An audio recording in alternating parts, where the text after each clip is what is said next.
Welcome back everyone.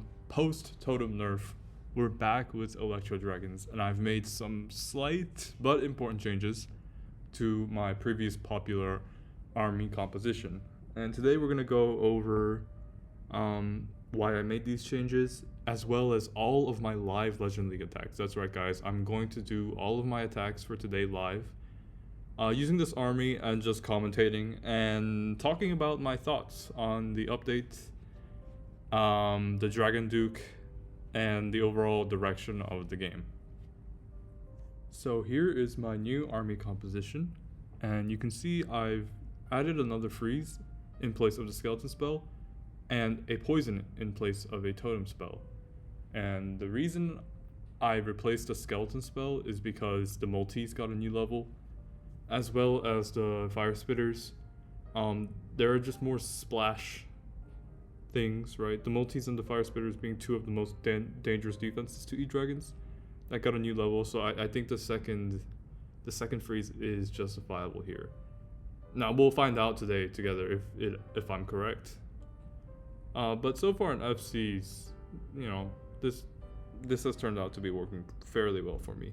In addition, I plan to use the poison spell for witches in the CC, furnace, air skeleton traps. Not really, probably not most of the time, unless I see like 2, 3, multiple air skeleton traps stacked together, then I might consider using it in the core. But contrary to what most people might be led to believe, I will not be using this for air skeleton traps. Now, if I can't find a better use, then of course I will. But like the CC or enemy heroes, these would take priority over a single skeleton spell trap, or single air skeleton trap, I mean. So yeah, and I've switched back to this snake bracelet and the spiky ball. You guys don't know, but about the last 5 days of last season, I switched to the stick horse and the giant gauntlet, and it was really fun, but it kind of ruined my season because I got really bad scores with it compared to my snake bracelet and spiky ball. So I'm returning back to this combination for sure. Yeah, it's just safer, it's easier. You can't be as creative, it's not as fun. But real quick before I get into the rest of the video, I want to give a quick shout to my own Legend subscription, and it's going to include 15 premium bases. So these are bases I build from scratch, or bases I deep tweak, common meta bases that I tweak against the meta armies, but not just the meta armies, the meta entries for these specific armies, right? So if you really want a chance at your personal best, I really highly recommend joining the subscription. There's a lot of value in the Players Lounge, where you can talk with me about anything you want, really, even if it's not Clash related, and other top pushers. A lot of my clients are top pushers, so you have an opportunity to be among the best if you want to be the best, if we can put it that way. And it's limited to 30 people this month, so it's quite small. At the timing of this video, I believe we're at around 20. So yeah, if you wanna join, I recommend you click the Discord in the description down below, and it'll take you directly to the Poggear Discord, where you can open a ticket or just tag me in the general chat, and I'll get you set up right away. And one more thing, the pro practice bases, these are bases that are going to be just super common in the meta, right? But I'll be sending them before they even become common, so you can FC them, you can feel safe tripling them before you even hit them in Legends. And that's just going to take your score average from 280 to 90 to over that 300 mark, right? And there will be 30 pro practice bases every month, so there's actually going to be one practice base every single day. Just an update to the poster. The poster's a little bit outdated. And if you guys want to see what it really looks like, I'll take you guys for a quick tour. I've hopped on over to the Poggear Discord now, and you can see these are the kind of bases you get access to when you join my base sub. Original fresh bases mixed with tweaked bases. And you can see I make iterations of the same base. The reason being, I actually look at the replays that I receive on defense, and I trap against the entries that I'm seeing, right? I don't put any theoretical traps down. I actually test my bases first, then use them in Legends, and then adjust the base as according to the entries that people are actually using in Legends, in High Legends. So there are a variety of bases here, and yes, I know I'm not blurring the links, and you can actually take them if you want to, right? And you see I'm defending well. I defend a lot of top players at high resets. And I send my defense logs every day, and I'm very transparent. I'm very open about the changes I'm making, why I'm making those changes, right? Obviously, you don't see it in this channel, but that's in the Players Lounge, right? So this is a kind of benefit you'll have access to when you join my Legend sub. Just wanted to show you guys what it actually looks like, right? And now we'll move on to my Legends hits. All right, so let's just get right into the first attack. And I'll try to commentate about the attack while talking about the state of the game. Maybe I can do that. Maybe I can. So, oh, this is one of the early bases. Invis Rage Core. Okay, there seems to be a lot of flinger value at 9. If I could get rid of that mini print somehow, but I can't. So we're cooked, right?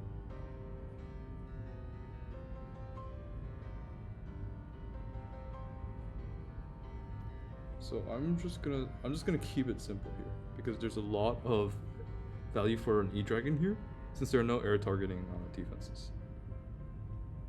So about the Totem nerf, I think a lot of people are overreacting about the E-Dragons, really, that the air skeletons traps cannot be killed. I'm not super bothered by it yet. There is a way for builders to actually make it very annoying, but I don't think that's gonna happen because I think Dragon Riders will be the more popular army, if I'm not mistaken.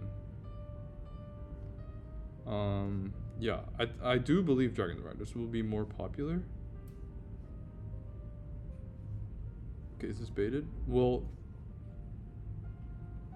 yeah, because the Inferno Dragons got a level, and Stars is using it, using what's it called? The Dragon Rider army, obviously. So hopefully stuff goes into core here, and I'll just pop my one ability.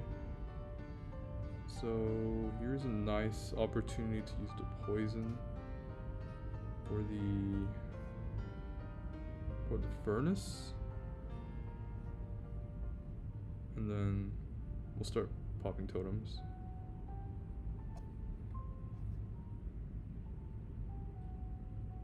Mini Prince died, but it shouldn't really matter.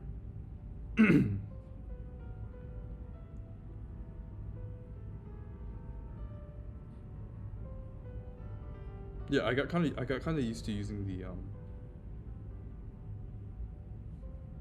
the stick horse from last season. We just need to readjust back to the snake bracelet, and we're good.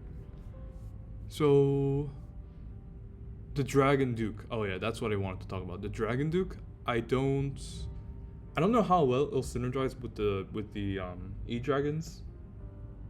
I don't want to talk about leaks on here or anything, but from what I've seen, actually, it looks okay. I'm guessing, based on pure guesswork, with absolutely no information taken into account, I think it's gonna be better with Dragon Riders than E-Dragons. It's going to work better with Super Dragons and Dragon Riders than Electro Dragons.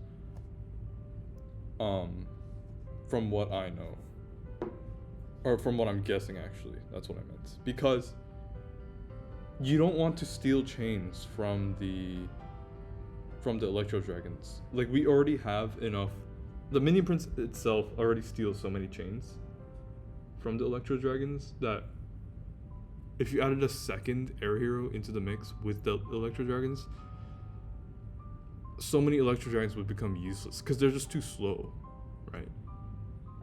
Maybe if you could send them alone somewhere, but I don't, because you would need to put either the Phoenix has to be on the Mini Prince, so you would need to put the jellyfish. You would need to put the jellyfish on it, but then you lose so much funneling power from the king or the queen, right? you would need to sacrifice either the king or the queen. Like the warden and minion prince are absolutely essential. Yeah, but I guess you could sacrifice the. You could sacrifice the king. Yeah, you could sacrifice the king. I would not sacrifice the queen because she's so good at funneling. With the giant arrow, just for the trash buildings and stuff. She's so good at funneling. Actually, king with the siege barracks is also pretty good. With the snake bracelet. Yeah, that could also work. But I think I would prefer getting rid of the king.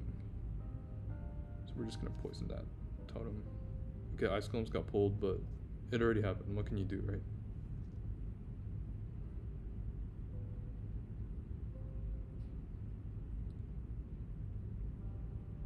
Just keeping an eye on everything, hoping stuff goes in the core. And then rage up. And then warden ability. And then mini prince.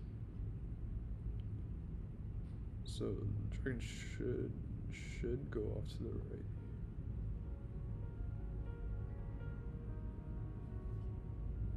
There's totem there, and totem there.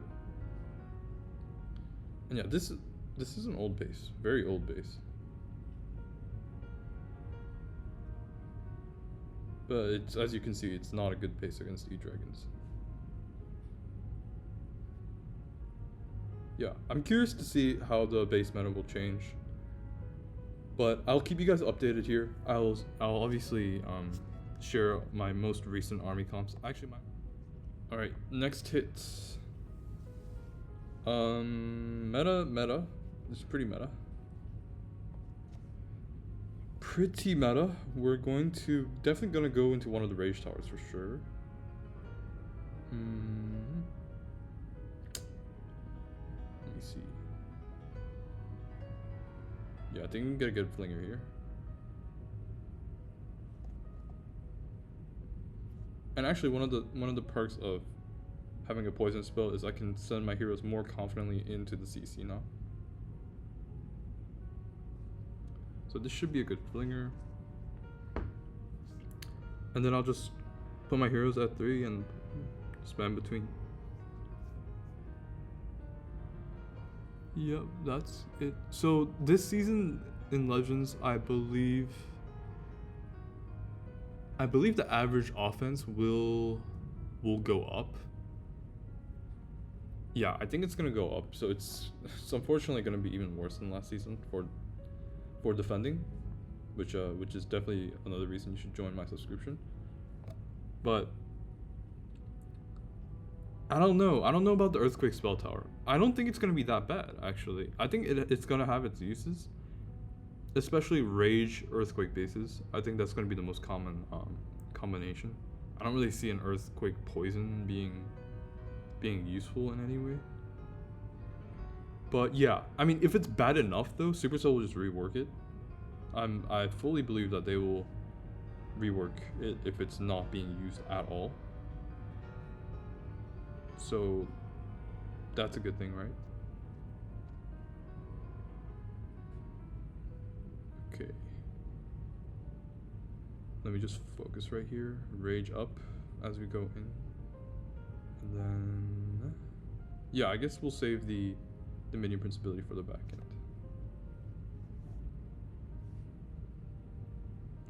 So it should go to the revenge tower next here. We'll let that one E-Dragon trigger the rage tower, and then we're not gonna save it because I think that's useless.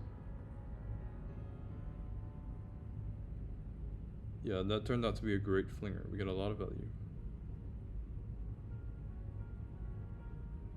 Here we are going to freeze and rage here, and then pop the minion prince.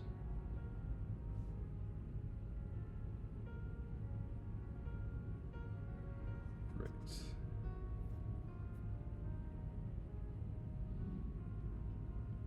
So that base was pretty simple. base was pretty simple. I'm still, maybe I should switch back to the stick course. It was just another double rage base. Meta a couple, maybe last season actually. Okay, so there is flinger value. Oh, there's plenty of flinger value. What am I talking about? But it's definitely baited, right? No. No, not baited. Let me just check one more time. Okay. So I can also play Dragon Riders. Dragon Riders are super strong. As I said, I think they'll be the more popular army. But the thing is, good base builders can really, really bait Dragon Riders. So it's Seeking Air Mines and the new level 2. So if the base meta shifts to counter Dragon Riders, I think it's going to be cooked for most people. It's going to be really hard to force them. And also you need an overgrowth with Dragon Riders, and that's kind of a higher skill spell. I don't know how teachable that will be. Or how many people want to learn it. Because as everyone knows, EDrags are way more fun, right? So here, we're gonna let the flinger run. And we're probably... Are we gonna go in? No, no. We're gonna go in from the back end. Yeah, so the flinger is targeting this one, so obviously we're not gonna go in from this one, right? We're gonna go in from here. And we can just grab the air defense early. Just do a quick spread. And then we should start tanking the bomb hive now. Wait, what is being raged right now? We'll freeze that. And then we'll get into the core. Oh, that's a lot of rocket launchers.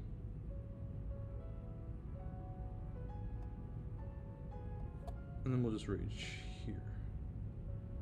Freeze. The king went off automatically. Where's my minion prince? Doing nothing. And then we'll snipe the air defense there and use the last totem, or third to last totem for the super wizard tower, and the base should be gone. Yeah, just pick the right entries, and I mean it still works fine. Obviously we haven't adapted, like nobody has changed the skeleton traps, I think, to counter E-Dragons. I don't know how many people are even gonna try using E-Dragons after the totem nerf. But with the poison for the CC, it should be fine if people start slamming witches in there. Yeah, so really my main concern for the E-Dragons, I mean for the totem change, is that I won't be able to totem skeleton spells if there's a witch CC or mass archers. That would be much more of a problem than the air skeleton traps. Right, because we used E-Dragons before the totem even existed, okay? We dealt with air skeleton traps just fine. Okay, this base. Oh yeah. I forgot about this base. I missed the I missed the giant arrow, but that's like really normal for me, so I don't care. Oh, this side is baited. This side is baited like crazy. Hold on. We might be getting clapped. Send 2 more here. This guy's really trying to counter E-Dragons this early into the season. It has to be some sort of crime.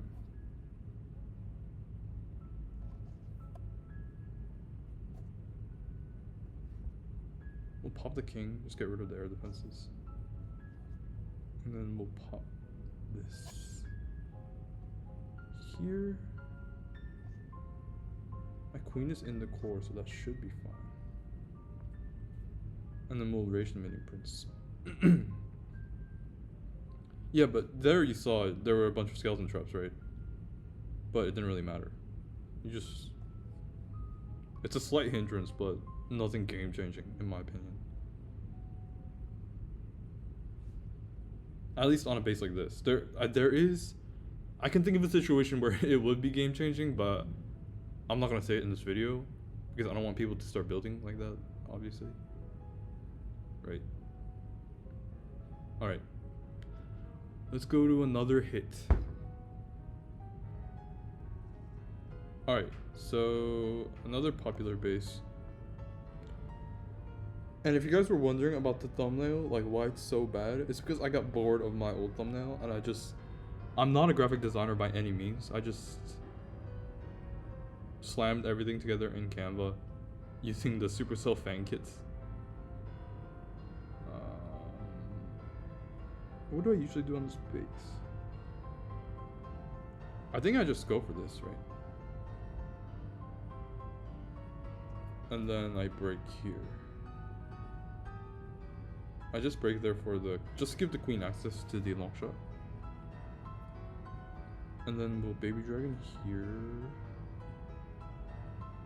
Yes. You can hit this base so many ways with EDrags. So many different ways. You can do like a siege barracks down here with the heroes down here, and then just spread wide up to the town hall. But this is just easier. It's simpler, less brain power. So I'm gonna do that. The expo might hit, but I shouldn't care. Okay, the expo doesn't hit. If the expo did hit, then I would have just spammed my E-Dragons in. Actually, I'm gonna do that anyways. Let's just hit the air defense. One E-Dragon is definitely gonna go down.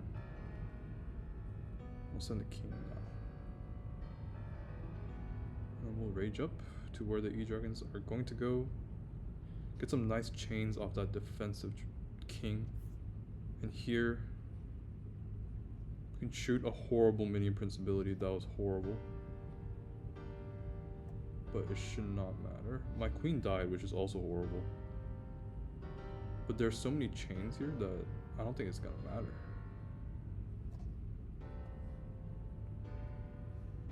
I still have 6, 1, 2, 3. And then we'll send 1, 2, 3. And then we'll drop a totem for the monolith. And there we go. Yeah, the Tesla farm is always on the monolith here. But the revenge tower is harder to deal with than 5 Teslas and a monolith on the back end. Actually, it depends on what troops you have. But for E-Dragons most of the time, the revenge tower is harder. Thank you guys so much for watching this video to the very end and supporting me on my new YouTube journey. I hope you guys share my channel with some of your friends if you found any of the info to be helpful, and enjoy today's hits. It's a bit unfortunate we hit a lot of first day legends kind of bases today, but as the season progresses, we should be getting more and more into the type of bases you're really gonna see, and we'll see how the base meta adapts. And I'll really keep you guys updated here. I'll try to post as often as I can. I'll try to be more consistent, and there's a giveaway coming soon, so just have an eye on that, right? Thank you guys. See you in the next one.